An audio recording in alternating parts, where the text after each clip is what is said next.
Bonjour tout le monde, je m'appelle Isra Finish, je suis doctorante en deuxième année à l'École nationale de commerce et de gestion de Tanger, à l'Université Abdelmalek Saadi de Tétouan au Maroc. Ma communication d'aujourd'hui portera comme sujet Government Communication Strategies during the COVID-19 crisis, Moroccan Foreign Affairs Ministry case. Ma présentation d'aujourd'hui se déroulera conformément au plan suivant. Contexte et intérêt du sujet, problématique, méthodologie, revue de littérature, résultats et discussions, et finalement une conclusion. Alors, le monde ces dernières années a été sujet de plusieurs crises, notamment la crise sanitaire Covid-19, la crise énergétique mondiale suite à la guerre de l'Ukraine, les tremblements de terre en Turquie, au Maroc et bien d'autres. Chose qui a rappelé les gestionnaires sur l'importance de la gestion des crises et repenser la façon dont les gouvernements et les organisations, aussi bien publiques que privées, gèrent les situations des crises. En effet, la dynamique et l'instabilité de l'environnement influencée par la mondialisation, l'ouverture des marchés ainsi que l'interconnexion a fait que la gestion des crises est un enjeu stratégique pour les organisations. Toutefois, sans une communication des crises, les organisations peuvent se heurter à l'aggravation de la situation de crise due à la propagation de la panique et l'incertitude. Le présent travail présente un double intérêt. Un intérêt théorique comme modeste apport dans les études de communication internationale de crise, un intérêt pratique, car cette étude permettra de rappeler aux décideurs le rôle crucial que joue la communication des crises dans la réussite dans le processus de la gestion des crises. Alors, notre problématique se présente comme suit. Quelles sont les stratégies de communication de crise utilisées par le ministère des Affaires étrangères et ont-elles répondu efficacement à la crise, à la gestion de la crise de la pandémie Covid-19? Pour réaliser notre étude, nous avons adopté la méthodologie suivante.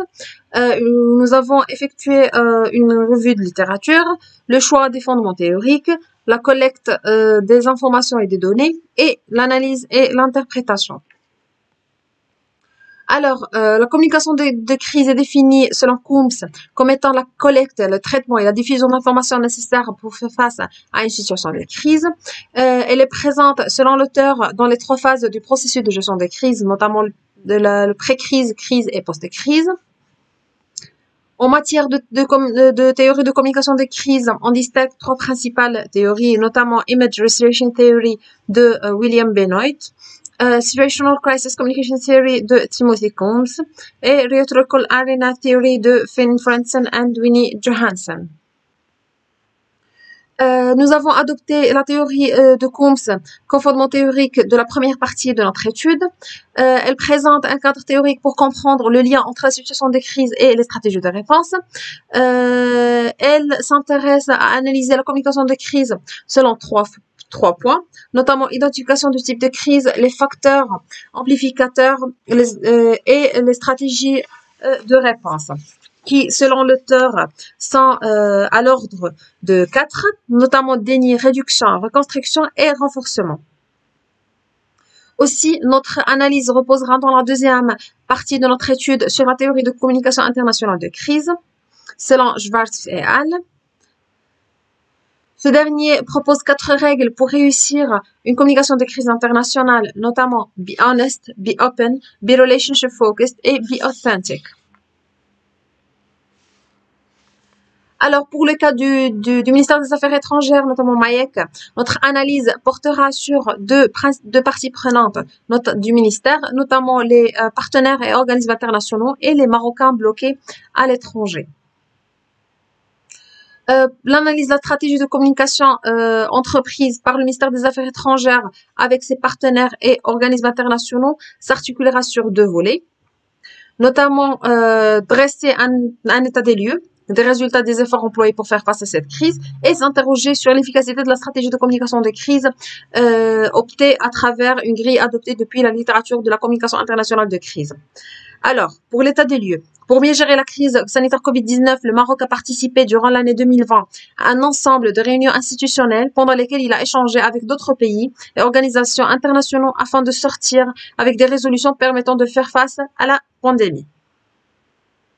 Dans la même perspective, le Maroc, grâce à ses efforts de communication auprès de ses partenaires internationaux caractérisés par une action diplomatique renforcée, a pu sécuriser l'acquisition des équipements biomédicaux et de laboratoires ainsi que les tests réactifs nécessaires au dépistage et en assurer leur expédition au pays et a bénéficié d'un appui de renforcement au renforcement de l'offre des soins et des laboratoires nationaux avec une contribution de 116,12 millions de dirhams présentée comme suit. Aussi, en matière de communication des crises, le Maroc a bénéficié d'une contribution de 4,79 millions de dirhams de ses partenaires, notamment l'OMS, l'UCED et l'UNICEF. Aussi, le Maroc a veillé à son tour à apporter dans le cadre du renforcement de la coopération interafricaine dans le domaine de la lutte contre la pandémie Covid-19 une aide médicale à 15 pays africains. Alors, les efforts de communication menés par le ministère des Affaires étrangères ont répondu au principe de communication internationale des crises présenté par Schwarz et al. Comme Be Honest. Le ministère des Affaires étrangères a démontré à travers la participation aux différentes réunions et assises internationales un engagement de partage continué des statistiques de l'évolution de la situation épidémique et de l'évolution de la campagne de vaccination. Be Open. L'ouverture du MAIEC aux résolutions et recommandations a permis de répondre aux besoins de comités scientifiques et techniques du ministère de la Santé pour bénéficier des bonnes pratiques et identifier les fournisseurs potentiels et à l'adoption du plan national de riposte et à renforcer la coopération internationale en la matière. Relationship Focused, le Maroc, grâce aux actions diplomatiques de son ministère des Affaires étrangères, a bénéficié d'appui de nombreux partenaires internationaux pour faire face à la pandémie Covid-19 et a apporté assistance à son tour à 15 pays africains, une coopération internationale qui favorisait la réussite de la gestion de la pandémie Covid-19 au Maroc. Be Authentic, le ministère des Affaires étrangères a présenté tout au long de la pandémie Covid-19 des déclarations pour rappeler la vision du Maroc pour la gestion de la crise sanitaire en insistant sur l'importance d'une approche solidaire pour faire face à cette pandémie. Alors, suite à l'analyse de la stratégie de communication de crise internationale menée par le ministère des Affaires étrangères et de coopération auprès de ses partenaires et organismes internationaux, on pourrait dire que cette dernière s'est démarquée par son efficience, ce qui s'est favorablement traduit dans le succès de la gestion de la pandémie Covid-19 au Maroc. Passons maintenant au deuxième volet de notre étude, qui porte sur la crise des Marocains bloqués à l'étranger suite à la fermeture des frontières le mardi 30 mars 2020. Pour évaluer la politique de communication adoptée envers ces personnes, nous allons nous focaliser sur la stratégie de réponse apportée. Pour ce faire, nous allons adopter la théorie de Coombs comme fondement théorique de cette étude. Cette théorie s'intéresse à analyser la communication des crises selon 3 points. L'identification de crise, une crise qui s'est déclenchée suite à la fermeture de frontières induite par la crise sanitaire Covid-19 et ce via un communiqué le soir du 29 mars 2020 afin de lutter contre la propagation du virus de coronavirus. Cette annonce s'inscrit selon le gouvernement marocain dans les mesures préventives de gestion des crises. Toutefois, on peut noter que le gouvernement marocain s'appropriait dans sa communication le statut victime, qu'une telle décision imprévisible qu'elle est une conséquence de l'imprévisibilité de l'évolution de la situation pandémique, un statut qui s'est répété dans la majorité des communications de prolongement de décisions de fermeture des frontières. Facteurs amplificateurs. On en distingue 3. Les antécédents. Le ministère des Affaires étrangères marocain, de par sa nature et ses missions, est confronté à une multitude de crises auxquelles il doit apporter une réponse urgente et efficace. Un savoir-faire accumulé lui permettant d'apporter une réponse rapide et efficace à la crise des Marocains bloqués. Toutefois, malgré ce savoir-faire, la crise des Marocains bloqués à l'étranger, conséquence d'une autre crise sanitaire et d'une ampleur internationale, a compliqué la tâche pour le ministère des Affaires étrangères, vu les différents facteurs à prendre en compte et pour y remédier. Alors, la réputation négative. Un facteur amplificateur qui peut être recensé, qui est les critiques adressées aux services consulaires par les Marocains résidant à l'étranger, particulièrement la difficulté d'accès aux services consulaires, comme le note la stratégie nationale en faveur des Marocains du monde. Troisième point, la gravité de la crise.